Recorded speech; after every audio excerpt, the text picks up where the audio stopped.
بكم مشاهدين الأعزاء، معكم سما لتفسير الأحلام. النهاردة هتكلم على رمز معظمنا بنشوفه، هو رمز رؤية المطر. رؤية المطر في المنام. هل كنت لما شفت المطر هل كنت مبسوط ولا واقف بتعيط أو بتبكي تحته؟ المطر مش بس مية بتنزل من السماء، لا ده ممكن تكون رسالة نازلة لك من فوق من عند ربنا. يعني رؤية المطر من أكتر الرموز اللي بتحمل خير، بس كمان فيها أسرار كتيرة قوي. المطر ممكن يكون دعاء مستجاب، أو ممكن يكون دموع مكتومة بتتغسل وبتنزل في المنام، وبتدل على زوال الهموم نفسيا وجسديا كمان. هنا هنقولك بالتفصيل ازاي.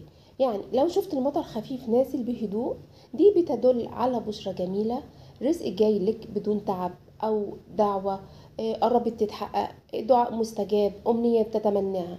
طب لو شفت المطر نازل وانت بتدعي، دي بتبقى رؤية مؤكدة انها علامة استجابة دعاء لك بإذن الله، خصوصا لو حسيت براحة نفسية بعد الحلم.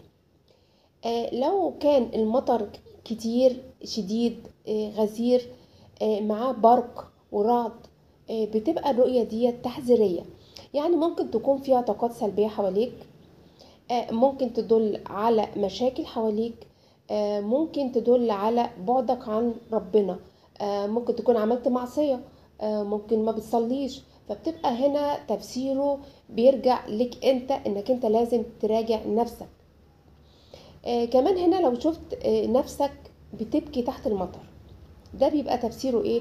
لو شفت نفسك بتبكي تحت المطر، ده معناه انك انت عندك وجع داخلي قوي، وانك انت بتدل على تخلصك من الألم والحزن اللي داخلك، وان ربنا هيهيئ لك مرحلة فيها فرحة لك، فيها فك كرب لك، فيها تحقيق أمنية لك.